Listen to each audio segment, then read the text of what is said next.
அக்காவுக்கு சாப்பாடு போடுற அபி வந்து ரொம்ப பசியோடு இருக்காங்க. ஐயோ நம்ம சாப்பிட்டோம்னு சொல்லிட்டோமே, ஆனால் சாப்பிடலையே, இப்போ என்ன பண்ணுறது, பசி வேறு எடுக்குது, இவர் சாப்பிட சாப்பிட இன்னும் பசி அதிகமாகுதுன்னு சொல்லிட்டு அப்படியே பார்த்துட்டே இருக்காங்க. உடனே வந்து ராகவ் சாப்பிட்டுட்டே இருக்கும்போது எனக்கு நல்லாவே தெரியும் நீ சாப்பிடலன்னு சொல்லிட்டு இந்த ஒரு வாய் வாங்கி கொட்டுறாரு. ஒன்றும் எனக்கு தேவையில்லை அப்படின்றாங்க. அதெல்லாம் எனக்கு தெரியாது, நீ சாப்பிடல நல்லா தெரியும், ஒரு வாய் வாங்கிக்கோ அப்படின்னு சொல்லிட்டு வம்பு பண்ணி கொடுக்குறாரு. உடனே வந்து நம்ம அபியும் வந்து ஊட்டிக்கிறாங்க. அடுத்து வந்து சரி நான் சாப்பிடலன்னு நீங்கள் அப்படின்னு சொல்லிட்டு சொன்னால் பார்க்கும்போது தெரியாதா அப்படின்றாங்க. ஏன் அபி இப்படி பண்ணுற, சாப்பிட்ற விஷயத்துலலாம் அப்படிலாம் பண்ணக்கூடாது, பசி தாங்க முடியல பார்த்தியா, நேரத்தோடு சாப்பிட்ணும் அபி. இப்போ என்ன நம்ம 2 பேரும் ஒன்றா சாப்பிட்டா என்ன, இப்போ இதில் கூட ஈகோ உனக்கு, எனக்கு கூட ஈகோ இல்லைப்பா அப்படின்றாங்க. அப்போது 2 பேரும் சேர்ந்து சாப்பிட்லாம்ல அப்படின்றாங்க. சிரிக்கிறாங்க அபி. அடுத்து வந்து இங்கே என்ன பண்ணுறாரு, முரளி பணத்துக்காக ரொம்ப டென்ஷனாக இருக்கார். அம்மா கிட்ட எப்படியா பேசி வாங்கலான்னு பார்த்தா அவங்கள ரெண்ட்டுக்கு பார்த்துக்க சொல்கிறாங்களே, வேறு ஏதாவது தான் பண்ணி வாங்கணும், வேறு வழியே கிடையாது அப்படி சொல்லிட்டு யோசிச்சுட்டு இருக்காரு. அம்மா நான் போய் கேட்டேன், அவங்க ரெண்ட்டுக்கு தரமாட்டேன்னு சொல்லிட்டாங்க, ஆனால் லீஸுக்கு போட்டுக்க சொல்கிறாங்க, லீஸுக்கு அது போட்டுக்கலாமா அம்மா அப்படின்னோடனே அதிர்ச்சி அடைகிறாங்க. அது வந்துங்க அப்படின்னோடனே அதெல்லாம் ஒன்றும் பிரச்சனை இல்லை, போட்டுக்கலாம், பணம் நான் தரேன் அப்படின்னு சொல்லிட்டு பாட்டி சொல்லணுன்னே அதிர்ச்சி அடைகிறாங்க. வேணாம் பாட்டி அப்படின்னோடனே அதெல்லாம் ஒன்றும் இல்லை, இதில் என்ன மாப்பிள்ளைக்கு நாங்கள் தரக்கூடாதா அப்படி பேசிகிட்டு இருக்காங்க. கரெக்டாக அந்த விஷயத்தை எல்லாம் அபி கேட்டுறாங்க. அபி அதிர்ச்சி அடைகிறாங்க. இவனுக்கு எதுக்கோ பணம் தேவைப்படுது, அதனால தான் தொடர்ந்து படம் கேட்குறான், என்னவா இருக்கும் அப்படி சொல்லிட்டு அபி யோசிக்கிறாங்க. உடனே வந்து அந்த விஷயத்தை கண்டிப்பாக கண்டுபிடிச்சணும், ஒரு வேளை இவன் செய்கிறது வந்து பிரார்த்தனம் வந்தால் கண்டிப்பாக இதை எல்லார் முன்னாடியும் வந்து நிரூபிச்சிடலாம் அப்படி சொல்லிட்டு அபி யோசிக்கிறாங்க.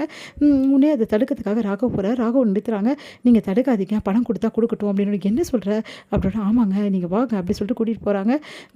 எதனால அபி அந்த படத்தெல்லாம் வாங்கி அவன் வேணும்னே வந்து ஏப்போட பார்க்குறான், எங்ககிட்ட இந்த படம் பறிக்கிறது அவனோட வேலை, அவன் தான் மோசமானவன் தெரிஞ்சிச்சுல, அதுக்கப்புறம் எதுக்காக பணம் கொடுக்கணும், அதனால் படத்தை எப்படியாவது வந்து கொடுக்காம தடுக்கலாம்ல. பாட்டியும் வந்து என் அக்காவும் வந்து 2 பேருமே ஏமாறுறாங்க. என்னால் இதெல்லாம் பார்த்துலாம் சும்மா இருக்க முடியாது, இப்போவே போய் பணம் கொடுக்க வேணாம் சொல்லுவேன். இப்போ நீங்கள் கொடுக்க வேணாம் சொன்னால் உன் அக்கா வந்து என்ன பண்ணுவாங்க, உங்களோட அக்கா வந்து உங்ககிட்ட வந்து பிரச்சனை பண்ணுவாங்க, என் புருஷனுக்கு நீ கொடுக்க மாட்டியாடா, நான் இப்போவே வீட்டை விட்டு போகிறேன்னு சொன்னால் நீங்கள் என்ன பண்ணுவீங்க அப்படின்னா அதிர்ச்சி அடைகிறாங்க. என்ன சொல்கிற அபி அப்படின்னா, ஆமாங்க கண்டிப்பாக நடக்கும், அதுக்காக அவனுக்கு பணத்தை அள்ளி அள்ளி கொடுக்க முடியுமா, என் அக்காவுக்கு சேர வேண்டிய பணம் என் அக்காவுக்கு குழந்தைக்கும் அவனுக்கு எப்படி கொடுக்குறது அப்படின்னோடனே, நீங்கள் ஏன் கவலைப்படுறீங்க, கொடுத்தா ஒரு பிரச்சனை தீரும்னா கண்டிப்பாக கொடுக்கலாம், நீங்கள் என்ன சொல்கிறீங்க, இப்போ அவனுக்கு பண தேவை இருக்குன்னா என்ன காரணம் அவங்க பண தேவை இருக்குன்னா அவன் எதிரோ பிரச்சனையில் மாட்டின்னு இருக்கான்னு காரணம், அதனால் வசமாக எதிரோ சிக்கின்னு இருக்கான், அதுக்காக தான் பணத்தை எடுத்துகிட்டு போகிறான், அது என்ன விஷயம் ஏது விஷயம் நம்ம கண்டுபிடிச்சிட்டு அவனை கையும் களமாக பிடிச்சா கண்டிப்பாக அக்கா கிட்டே நம்ம மாட்டி விடலாம், அதுக்கப்புறம் அக்காவே அவனை வெளியே தள்ளிடுவாங்க அப்படின்னோடனே, இதெல்லாம் நடக்குமா அபி, கண்டிப்பாக நடக்கும், ஆனால் என்ன விஷயம்னு எப்படி கண்டுபிடிக்குது, அவனை ஃபாலோ பண்ணி தான் கண்டுபிடிக்கணும், இங்கே பாருங்கள் நம்ம 2 பேரும் ஃபாலோ பண்ணால் கண்டிப்பாக வந்து அவன் வந்து உஷாராயிடுவான், அதனால் புதுசாக யாரை வச்சு தான் ஃபாலோ பண்ணணும் அப்படின்னு. சரி நானே அதுக்கு அரேஞ்ச் பண்ணுறேன் அப்படின்றாங்க. சரிங்க இப்போவே அரேஞ்ச் பண்ணுங்கள், ஏன்னா பணத்தை வந்து அவன் வந்து கொடுக்கறதுக்காக கண்டிப்பாக போவான், அதே மாதிரி அவன் யார்கிட்ட ஃபோன் பேசுகிறான், என்ன கதை ஏது கதை நம்ம வாட்ச் பண்ணணும், அப்போ தான் அந்த அவன் யார்கிட்ட பணத்தை கொடுக்க போகிறான், என்ன கதை எதனால் அவனுக்கு பணம் தேவைப்படுது, இதெல்லாம் கண்டுபிடிச்சிட்டா ஈஸியாக இந்த பிரச்சனையில் வந்து நம்ம வந்து கண்டுபிடிச்சிடலாம், எப்படியாவது அவனை மாட்டி விட்டுடலாம் அப்படின்னோடனே, சரி அபி கண்டிப்பாக இந்த விஷயத்தை கண்டுபிடிக்கிறேன், அவனை சீக்கிரமாகவே வந்து என் அக்காவோட டெலிவரிக்கு முன்னாடி அவனை வீட்டை விட்டு துரத்தி ஆகணும், அதை செஞ்சிடலாம் அப்படி சொல்லிட்டு சொல்கிறாங்க. சரி அப்படி சொல்லிட்டு 2 பேரும் பிளான் பண்ணுறாங்க.